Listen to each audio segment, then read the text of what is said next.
안녕하세요. 오늘도 사연살롱을 찾아주셔서 감사합니다. 저는 올해 32살, 결혼한 지는 5년이 조금 넘은 서지현이라고 합니다. 사랑해서 결혼했고 힘들게 조금씩 모은 돈으로 신혼을 시작했어요. 부모님이 저희를 많이 도와주셔서 시작이 남들보다는 조금 수월했던 것도 사실이고요. 결혼 초엔 뭐든 긍정적으로 보이더라고요. 가족이란 이름 아래 서로 이해하고 더불어 살아가는 거라 생각했거든요. 누군가의 말처럼 결혼은 두 집안의 만남이라고들 하잖아요. 그런데 어느 순간부터 그 더불어가 당연하게로 바뀌고 있다는 걸 느꼈어요. 어느 날은 내 물건이 내 물건 같지 않고 내 시간이 내 것 같지 않고 내 집이 내 공간이 아닌 느낌. 그때 뭐가 문제인지 몰랐어요. 다 그런 거지 하며 넘겼고 그게 어른스러운 줄 알았거든요. 그런데 시간이 흐르고 나서야 알겠더라고요. 웃으며 받아준 것들이 상대에게는 지켜야 할 선이 없는 무단 초대장이 되어 있었다는 걸요. 이 모든 사건이 시발점이 된 건 저희 부부가 결혼 후 처음 살게 되었던 신혼집이었어요. 사실 저희 부부는 연애 기간에 비해 결혼을 조금 갑작스럽게 준비하게 됐거든요. 뭐든 마음먹은 건 빠른 시일 내에 해내야 하는 성미인 남편이 더 미루지 않고 가정을 만들고 싶다는 결심을 하고는 빠른 추진력을 발휘하게 된 결혼이었어요. 둘 다 모은 돈이 아예 없는 사람들은 아니었기에 결혼 준비 자체에 큰 문제는 없었지만 딱 하나 곤란한 문제가 있었어요. 바로 신혼집이었죠. 남편도 직장이 안정적인 편은 아니었고 저는 20대 내내 프리랜서로 일하다가 이제 갓 자리를 잡고 수익을 내고 있던 터라 그럴듯한 신혼집을 꾸리기엔 솔직히 통장 사정이 빠듯했거든요. 제가 하는 일이 작품이 쌓여가는 일이라 작은 집에서 생활하는 건 불가능한 일이었고 어느 정도 크기가 있는 집을 구하자니 서울에서는 반지하에서 시작을 하거나 아예 경기도 외곽으로 빠져서 집을 구해야 하는 상황이었어요. 그런데 남편의 직장이 서울 중심부에 있어 아예 작정하고 경기도 외곽으로 이사가는 것도 많이 망설여지더라고요. 그럼 그냥 서울 반지하러 가자. 조금 불편해도 그 먼 거리를 왔다 갔다 하는 것보다 낫지 않겠어? 원래 신혼 때는 집 크기 늘리는 재미로 사는 거래. 우리가 앞으로 열심히 살아서 점점 위로 올라가면 되지. 나야 반지하든 지상이든 크게 상관은 없지만 괜히 당신 고생시키는 것 같아서 미안해서 그러지. 내가 좀 고생스럽더라도 그냥 경기도 외곽으로 나가자. 좀 멀리 다닌다고 죽나? 난 괜찮으니까 신경 쓰지 마. 처음 시작하는 집이니만큼 괜찮은 집에서 시작하고 싶다는 마음에 경기도 외곽을 이야기하는 남편에 비해 저는 생각보다 집에 대한 큰 욕심은 없었어요. 저도 직업 특성상 서울에서 미팅할 일이 많았기에 차라리 위치 좋은 곳이 낫지 않나 싶어 한참을 서로 설득만 하고 진전이 없을 때였죠. 어쩌다 보니 저와 남편의 통화를 듣게 된 엄마께서 저를 앉혀놓고 말씀하시더라고요. 너희 그러지 말고 엄마랑 아빠가 집 해줄 테니까 거기서 시작하는 건 어떠니? 네? 무슨 집이요? 왜? 우리가 예전부터 투자해놓은 집 있잖니. 그 집을 최근에 새로 다시 지었거든. 서울이라 출퇴근도 편하고 방 3개에 앞에 작은 마당까지 있어서 너희 둘이 살기 딱일 것 같은데. 네? 엄마, 거긴 엄마랑 아빠 노후에 살려고 지은 집 아니에요? 뭐 그렇기는 한데 당장 이사 가서 살려고 한 것도 아니었고 이렇게 너희 둘이 고민하는 걸 보니 영 마음이 좋지 않아서.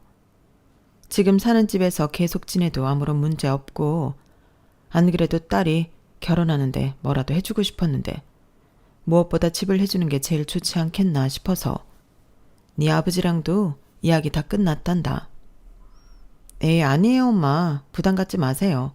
엄마 아빠 도움 받으려고 하는 결혼도 아닌데요. 그러지 말고 윤서방이랑 이야기 잘해보렴.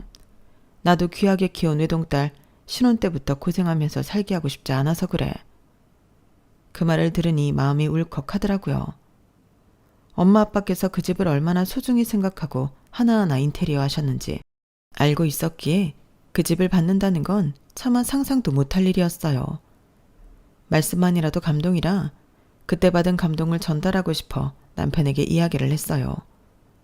하지만 남편의 반응은 제가 생각했던 것과는 조금 달랐어요. 와, 정말? 그 집 꽤 좋다고 하지 않았어? 앞마당에 바베큐 먹을 장소도 있다고 했던 것 같은데? 교통도 편하고. 그런 데서 시작하면 완전 좋지. 누구나 꿈꾸는 그런 신혼집 아니야?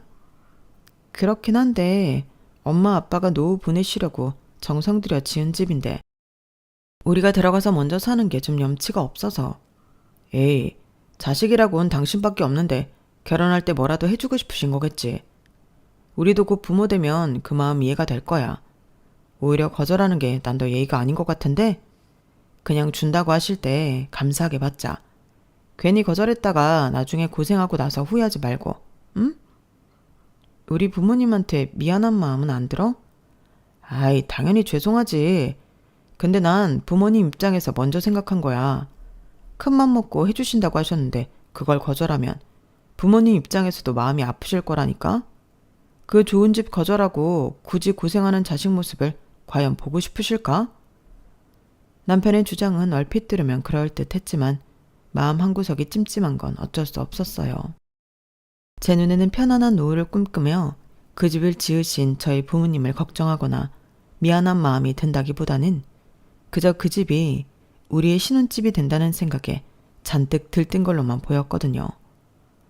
어쨌든 부모님의 계속된 권유와 남편의 설득에 결국 넘어가고 말았어요. 단 그 집을 그대로 받는 것만은 스스로 절대 용납할 수 없어서 조건을 붙였죠. 그럼 딱 2년만 여기서 살고 이사 갈게요. 2년 집값 아끼면 충분히 지금 저희 조건보다는 좋은 집으로 갈 수 있을 거예요. 아무리 생각해도 이 집을 그냥 덥석 받긴 죄송해서요. 네가 정 그렇다면 어쩔 수 없지. 그렇게까지 신경 쓸 필요 없는데. 우리 생각해줘서 고맙다. 그렇게 제 의사를 분명하게 전달했고 그 집에서는 2년만 살면서 집값을 모으기로 했어요. 그 이야기를 전했을 때 남편은 겉으로 대놓고 티는 안 내지만 기운이 쭉 빠진 것 같은 얼굴을 하더라고요. 당신 마음도 이해가 안 가는 건 아니지만 꼭 그렇게까지 거절했어야 했나 싶긴 하네. 두 분께서 집이 없으셨으면 모르겠는데 지금 살고 계시는 것도 꽤 괜찮아 보여서. 그걸 왜 오빠가 판단해? 오빠는 그 집의 의미에 대해서 몰라서 그래.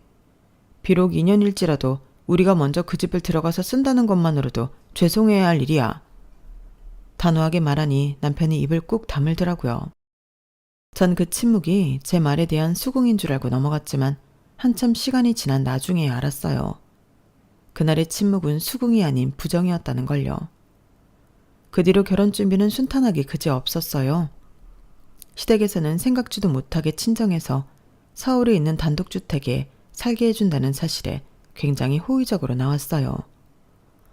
아우, 어떻게 그 집을 애들한테 주실 생각을 하셨을까? 노후 보내시려고 지은 집이라고 들었어요. 결정하기가 쉽지 않으셨을 텐데요. 마음 같아선 애들이 쭉 살아줬으면 좋겠는데 딸애가 영 미안한지 돈 모을 때까지만 살겠다고 그러니 참 마음이 예쁘고 기특하면서도 미안하네요.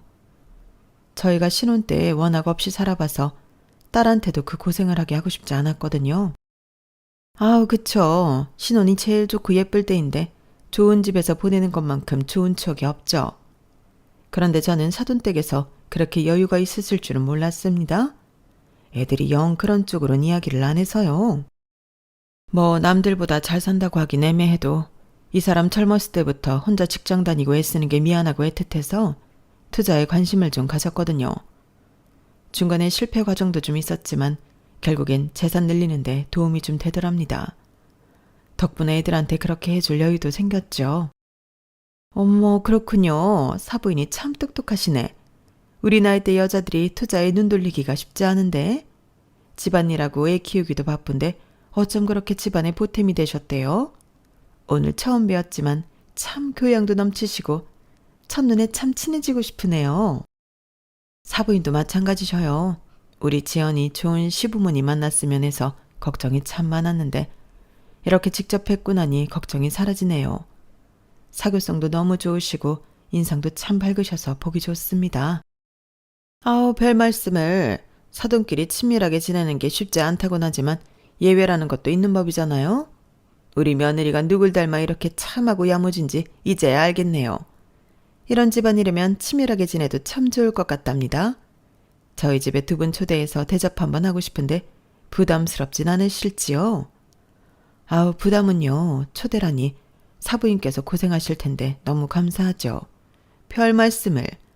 남들처럼 결혼식 끝나면 다시 남남되지 말고 애들 데리고 같이 자주 만나면 좋겠네요. 상견례는 그렇게 화기애애한 분위기 속에 끝났어요.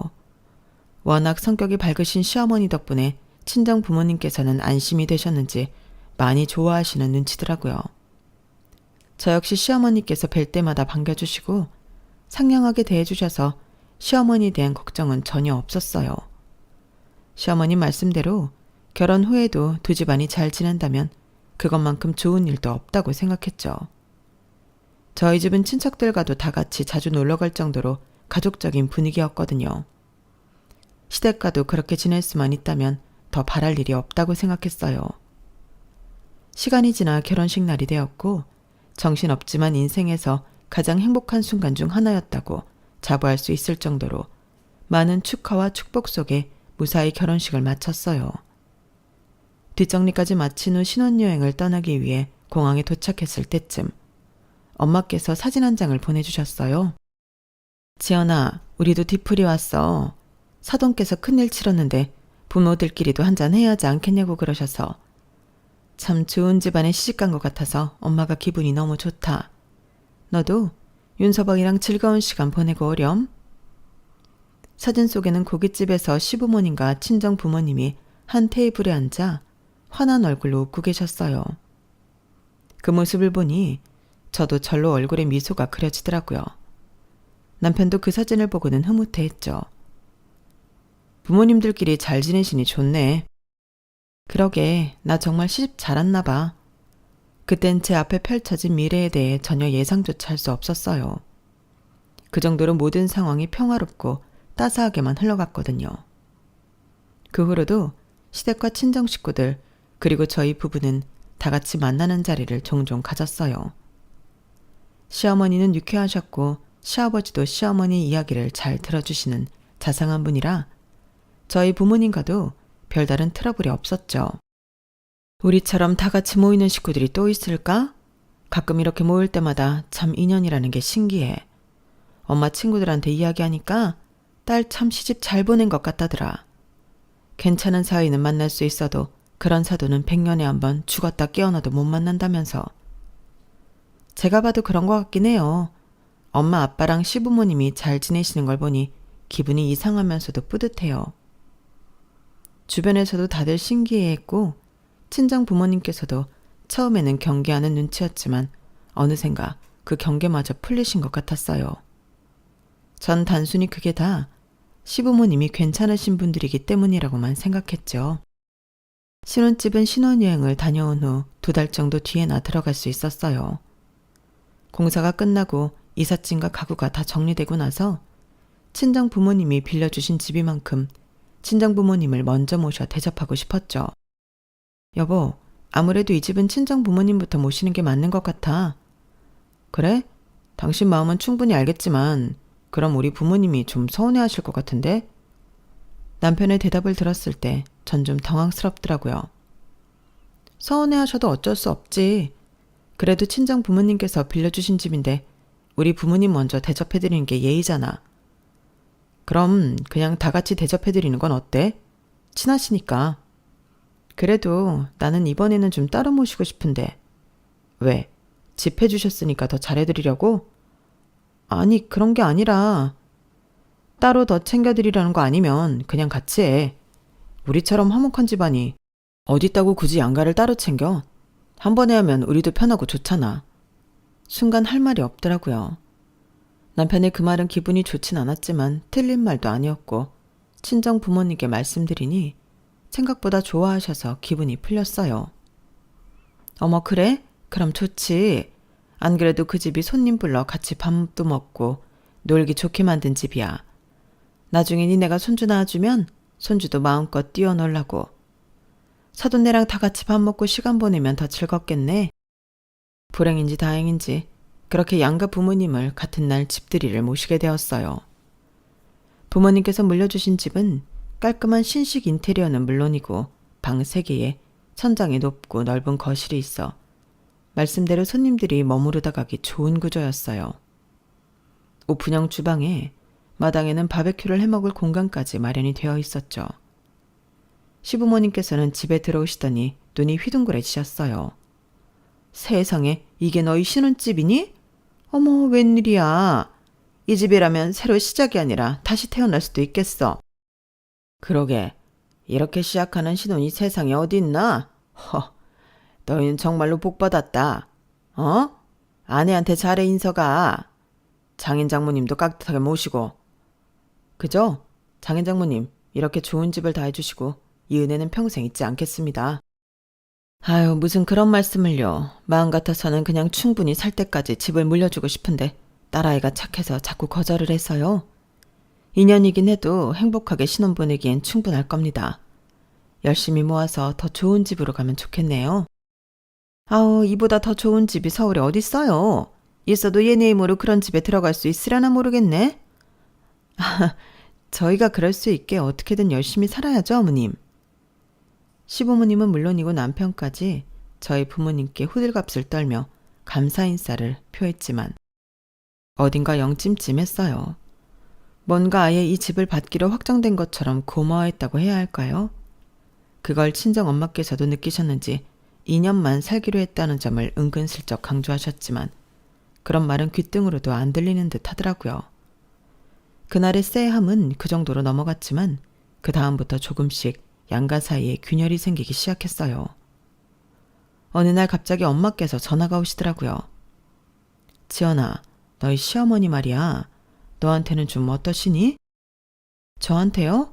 저한테는 별다른 말씀은 없으세요. 왜요? 무슨 일 있으셨어요? 아, 그게 말이야. 이게 그냥 내 느낌 탓일 수도 있는데 다 같이 집들이 한 날 이후부터 시댁에서 전보다 더 자주 우리를 보려고 하거든. 네? 정말요? 왜요?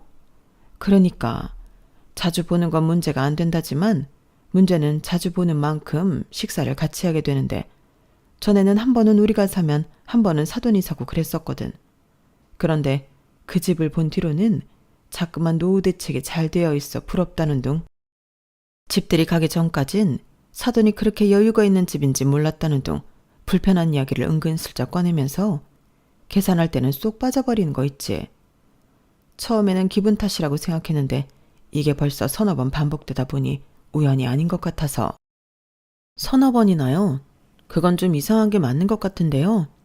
그치, 자꾸만 그 집 얘기 꺼내면서 부럽다고 하시길래 사돈도 정 그러시면 나중에 애들이 이사 나간 뒤에 손님들하고 보낼 공간 필요하시면 말씀하시라고 했는데. 네? 엄마 그런 말씀은 뭐하러 하셨어요? 아우, 뭐 그럼 내가 거기서 무슨 말을 하겠니? 나도 민망해서 그냥 그런 소리가 절로 나오더라고. 어차피 니네 살 때 말고 나 살 때 이야기니 2년 뒤인데 설마 그걸 기억하고 있으려고. 그래도요. 앞으로는 괜히 그런 말씀하지 마세요. 알겠어. 설마 염치가 있는 분들이면 그런 부탁은 안 하시겠지. 불안한 마음은 있었지만 저도 조금은 안일하게 생각했던 것 같아요. 잔뜩 경계하면서도 그래도 그동안 보여주신 따뜻하고 친근한 모습들을 떠올리면서 친정엄마처럼 설마라는 생각을 놓지 못했거든요. 그런데 그 설마가 사람 잡는 일을 몇 번 겪어보니 알겠더라고요. 불길한 예감은 항상 틀리지 않는다는 것을요. 그의 남편과 짧은 가을 여행을 계획했어요. 신혼여행 이후로는 오랜만에 단둘이 떠나는 여행이라 무척 들떠 있었죠.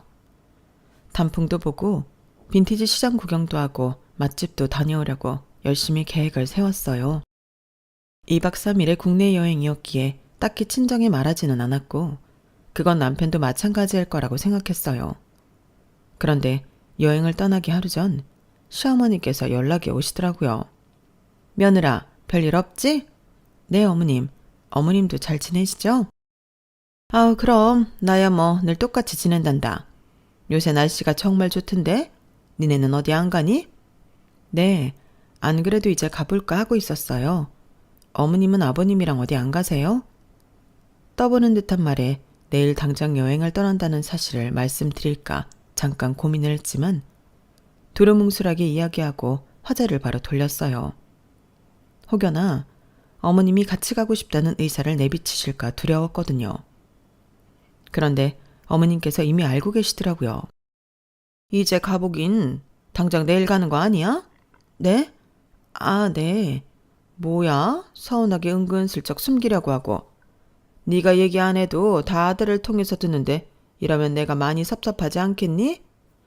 아, 그게 혹시 내일 저희끼리 간다고 하면 어머님이 내심 서운해하실까봐 말씀을 못 드렸어요. 죄송해요. 아, 신혼부부가 아기 갖기 전에 둘이 다닐 수 있을 때 많이 다니면 좋지. 뭘 그런 걸로 서운해하려고. 설마 우리가 따라가겠다고 할까봐?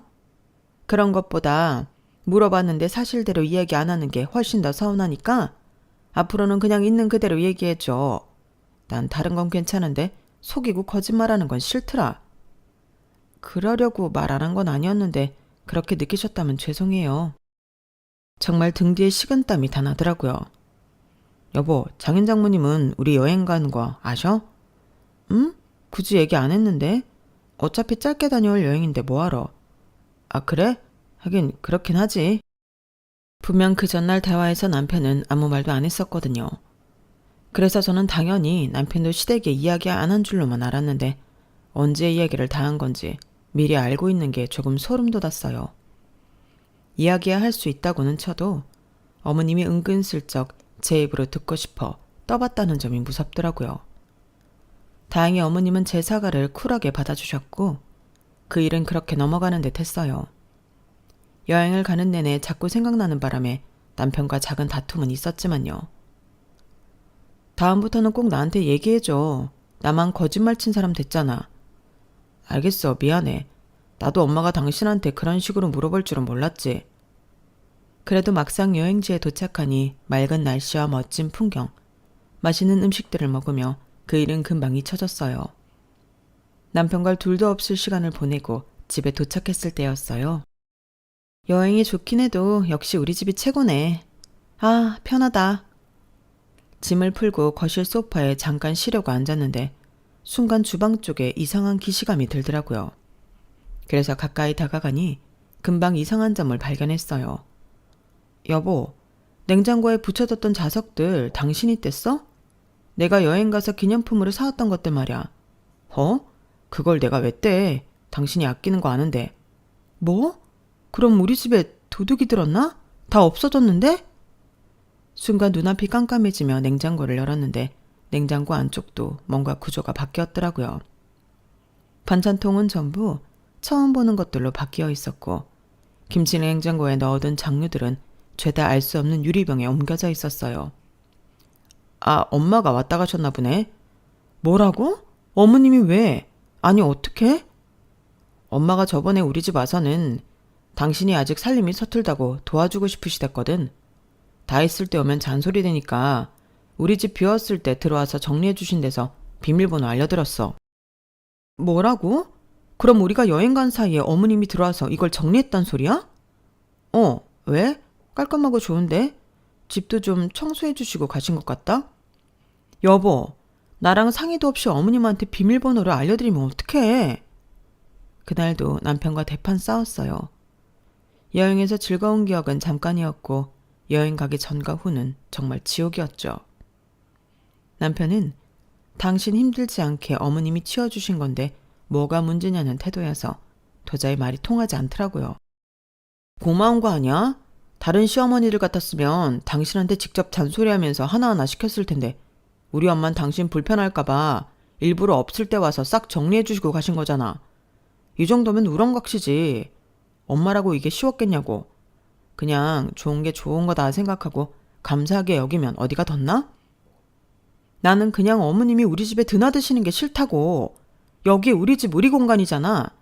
당신이야 자식이니 어머님 드나드는 게 편해도 나는 편하겠어?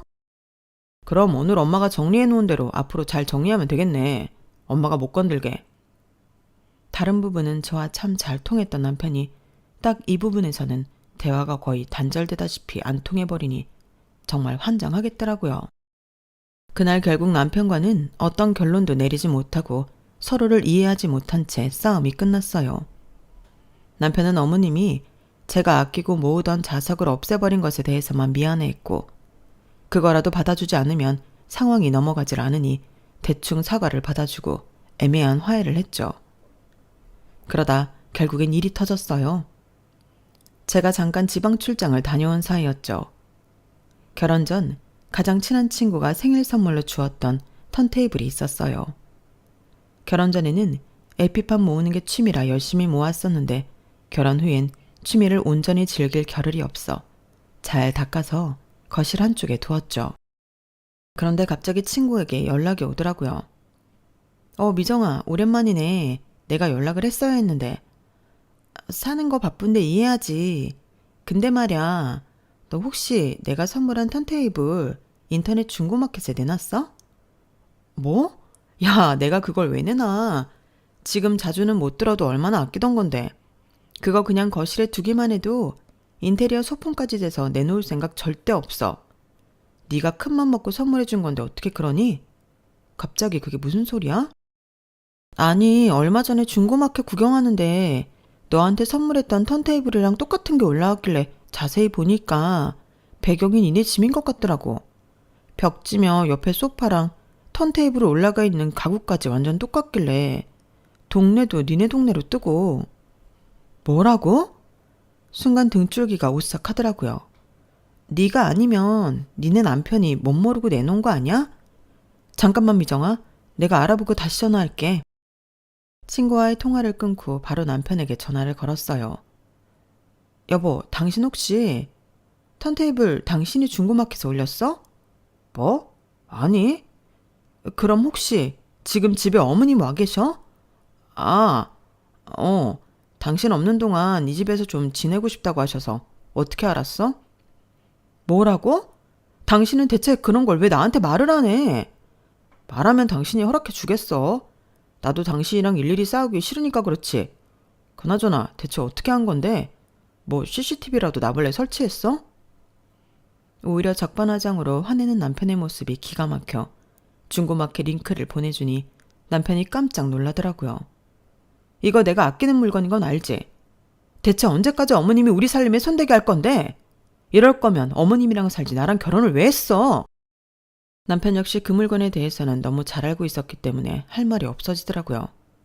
여보, 미안해. 내가 이건 할 말이 없다. 앞으로는 다 당신한테 이야기할게. 이건 정말 우리 엄마가 너무했다.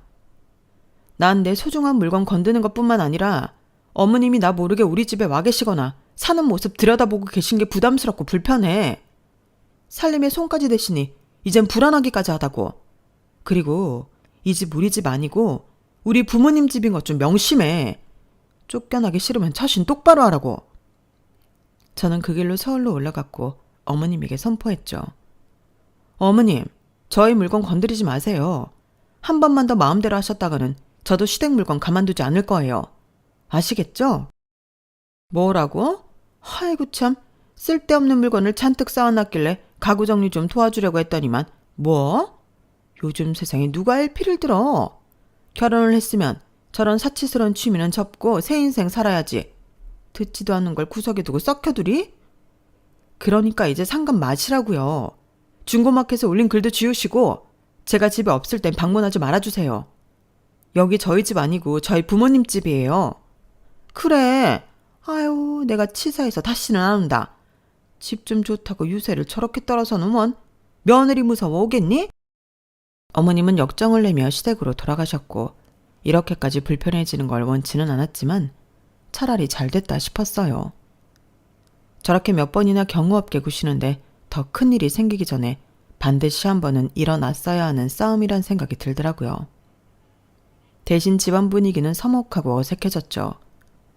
그래도 계속 선을 넘게 두는 것보다는 이 편이 나았어요. 양가 부모님은 표면적으로는 여전히 잘 지내셨지만 저희 부모님께서 서서히 시댁을 멀리하셔서 만나는 빈도수는 완전히 줄어들었어요. 저와의 사이는 말할 것도 없었죠. 제가 시어머니께 불같이 화낸 뒤로 시댁 가는 명절이나 가족 행사 같은 모임 외에는 일절 교류가 없었어요. 그날 이후로 절 은근히 불편해하시는 게 보였고 시아버지도 저를 괘씸해하는 것 같더라고요.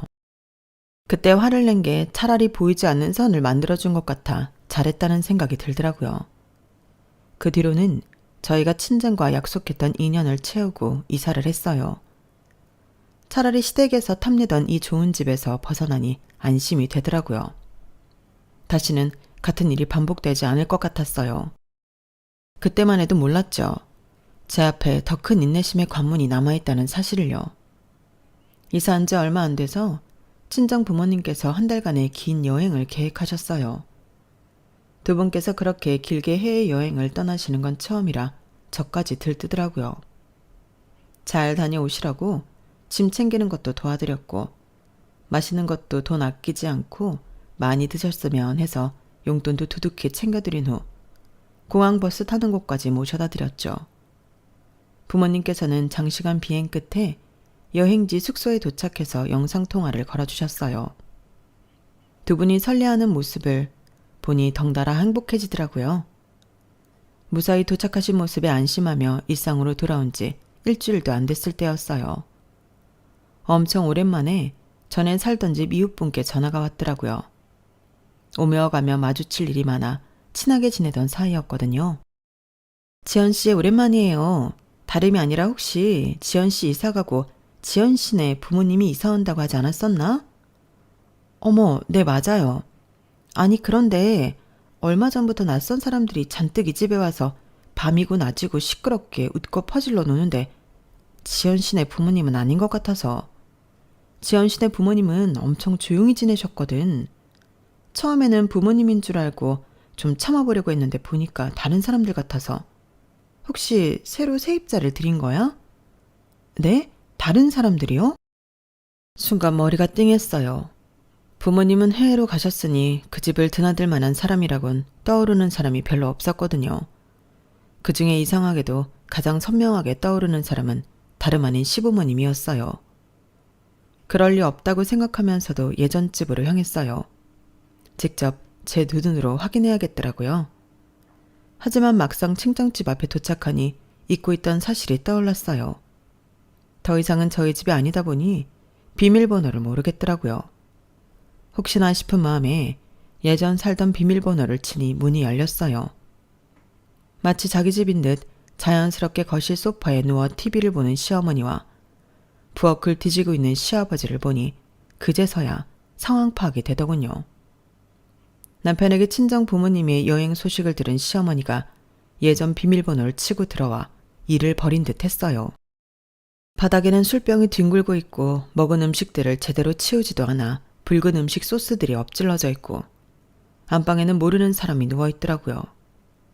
고급 아이보리 소파 위에 신발을 신고 올라간 검은 신발 자국, 침구 위에는 화장을 지우지 않고 누운 화장품 자국에 싱크대에 말라붙은 음식 찌꺼기가 붙어있는 데다 냉장고 문은 열린 채로 방치가 되어 있었어요.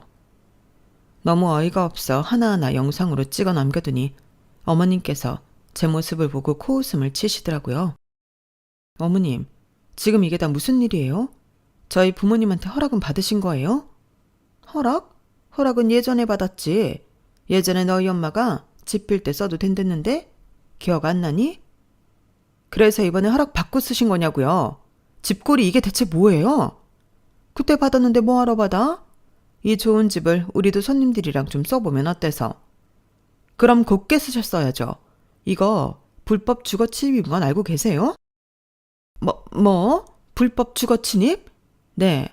허락 없이 들어와서 집꼴을 이렇게 만들어놨는데 당연히 주거 침입이죠. 예. 가족끼리 주거 침입은 무슨. 너 참말 정없게 한다? 됐고요. 당장 이 집에서 나가주세요. 뭐? 예. 걱정을 말어. 우리가 뭐 이 집 이대로 둘까봐 그래? 너희 엄마 아빠 돌아올 때쯤 되면 싹 다 깨끗하게 해놓고 나갈 테니까 걱정 말라고. 그러건 말건 오늘 내로 정리해서 나가시라고요. 이 아줌마 아저씨도 다 데리고 나가세요. 안 그럼 신고할게요. 야, 뭐라고? 그래 알았다. 나갈게. 나간다고. 다 정리하고 연락하세요. 전 더 이상 그 자리에 있고 싶지도 그 꼴을 보고 있고 싶지도 않아서 집을 빠져나왔어요. 그 길로 남편에게 전화해 대판 싸웠고 남편도 부모님이 이렇게까지 하실 줄은 몰랐는지 너무 당황하며 미안해하더라고요. 그렇게 3시간쯤 지났을까요? 어머님께서 전화가 왔어요. 사람들 데리고 나가는 중이다. 이제 됐니? 이 매정한 거사? 청소는 다 하신 거죠? 설마 그대로 몸만 빠져나오신 건 아니겠죠? 그동안 시간 충분했으니까 다 치우셨을 거라 믿어요. 뭐라고? 네가 당장 나가라고 난리치는 바람에 청소는 못했으니까 네가 와서 해라. 네가 살던 집이니까 청소는 네가 더 잘하지 않겠니? 어머님의 전화를 받고 기가 막혀 다시 집으로 가보니 정말로 어머님 아버님은 몸만 쏙 빠져나가셨더라고요. 너무 어이가 없어 그 현장을 다시 한번 사진으로 남긴 후 집 비밀번호를 바꿨어요. 그리고 견적을 받았죠. 특수청소, 도배복구, 침구교체, 바닥 복원, 종합 1,200만 원이 나오더라고요. 견적이 나오자마자 내용 증명을 보냈어요. 기아의 무단 점유로 인해 발생한 손해에 대해 다음과 같이 청구합니다. 처음에는 주거 침입으로 형사처벌도 생각했어요. 그 집에 들어온 방법이 너무 명백했으니까요. 그런데 그건 결국 가족을 법정에 세우는 일이잖아요. 그래서 청구서를 보냈죠. 저와 저희 친정 식구들이 침해받은 소중한 공간, 그 값을 받아내는 방식으로 정리하기로 했죠. 내용 증명을 보내고 저는 아무 말도 하지 않았어요. 하지만 며칠 뒤 시어머니께서 저희 집에 찾아오셨어요. 며느라, 내가 일부러 그런 건 아니잖니. 네가 빨리 나가달래서 그런 건데 사돈이 이 일을 하면 얼마나 속상해 하시겠니? 이러지 말자, 어? 죄송하지만 어머님, 저희 부모님께는 제가 이미 다 말씀드렸어요. 저희 부모님께서 여행에서 돌아오시기 전까지 청구한 금액 보내세요. 긴 여행 다녀오시는데 떠나기 전만큼 깨끗한 집에서 쉬셔야 할 거 아니에요? 아들, 네가 말 좀 해보렴, 응? 엄마, 이제 그 집은 저희 집이 아니에요. 장모님 댁인데도 그렇게 멋대로 비밀번호를 치고 들어가실 줄은 몰랐어요. 이거 이 사람이 많이 봐준 거예요. 주거 침입으로 고소하면 형사처벌 받아야 할 일이에요. 이번 일로 남편 역시 완전히 시댁에 질려버렸어요. 남편까지 대놓고 돌아서자 시어머니께서는 안절부절 못하더라고요. 그 돈 내가 지금은 다 못 줘. 밥만 먼저 보내면 안 될까? 그럼 집 청소를 다 못할 텐데요. 그럼 한 번만 봐줘. 가족끼리 이러는 거 아니다, 정말. 이미 전 어머님한테 매정한 며느리인걸요. 그런 김에 손해배상은 제대로 받아내고 싶어요, 어머님. 이건 저와 어머님만의 문제가 아니라 어머님과 아버님께 여러 번 호의를 베풀었던 저희 친정 식구들에 대한 모독이에요.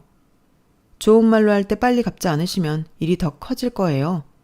어머님, 아버님도 그러길 원치는 않으시죠? 그날 시어머니는 펑펑 울며 집으로 돌아가셨지만 남편은 끝까지 어머님을 외면하더라고요. 가족이라서 참았고 가족이라서 넘겼고 가족이라서 말 못한 게 많았어요. 그런데 시부모님은 가족이라서 뭐든 해든 된다고 생각했던 거죠. 저한테는 배려였던 것들이 시댁에는 자연스러운 권리였어요. 그리고 결국 그 권리는 내 공간을 침범하고 내 가족에게까지 피해를 주더군요. 그래서 이제는 그렇게 말하려고요. 가족이면 더 조심해야 해요. 그게 싫으시다면 가족일 필요도 없어요. 다시는 그 집의 문도 저와 제 친정 식구들이 열어뒀던 마음의 문도 그 파렴치한 시댁 식구들에게는 열리지 않을 거예요. 제 이야기는 여기까지입니다. 들어주신 모든 분들 가족과 행복하시길 바랍니다. 감사합니다. 여러분, 사연 댓글에 응원과 현명한 조언 부탁드려요. 좋아요와 구독은 저에게 큰 힘이 됩니다. 오늘도 좋은 일 가득하세요.